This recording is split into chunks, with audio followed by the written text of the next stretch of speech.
For as long as one is learning, it doesn't matter whether you are 20 or you are 80, you are young. But the moment you stop learning, even if you are 20, you are old.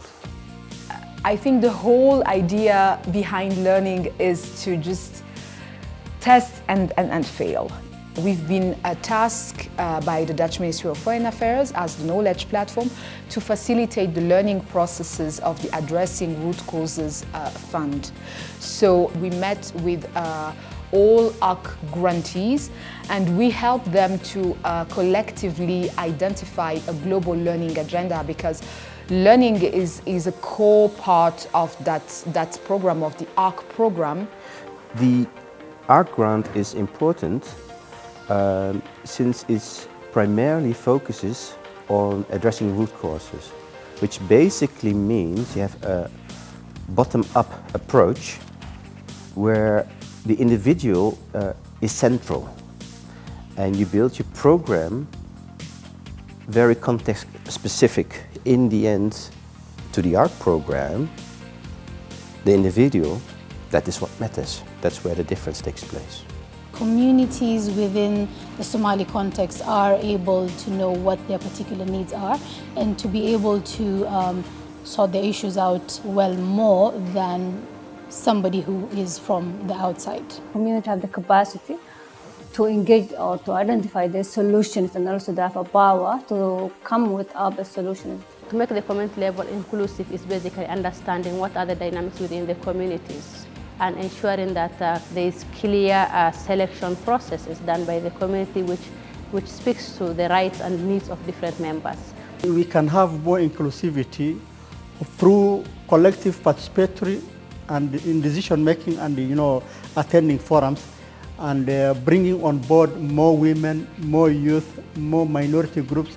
These structures are in place. The question we keep on asking ourselves is, what is the exit plan and how sustainable are these structures? Community approaches to peace building are important because without grassroots peace building happening at the grassroots, you're less likely to have a sustained peace.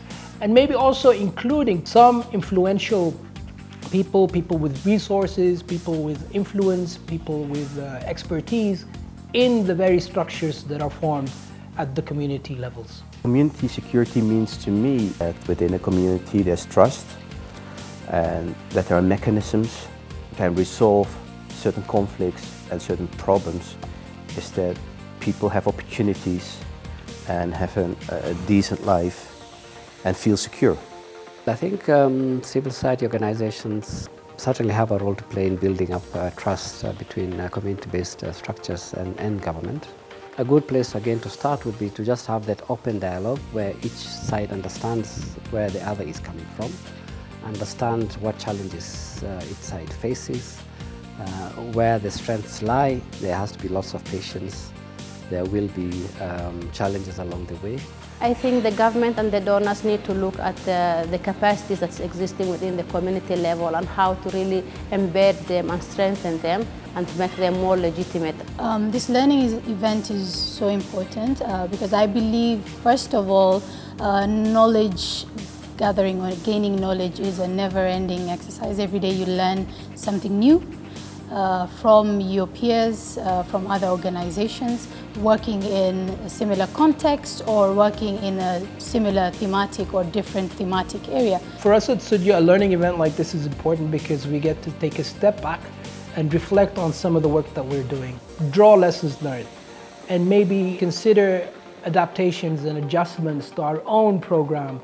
I do hope that we will get the opportunity to have more national learning events, more regional learning events, more national and regional learning conversations. And I really, really hope that this will create a community of practice which is strengthened. To the government, to the donors, and also to the civil society, as well as the community, let's keep learning and let's keep sharing, because learning does not stop. And also communities have a lot of capacity. Let's appreciate the capacity.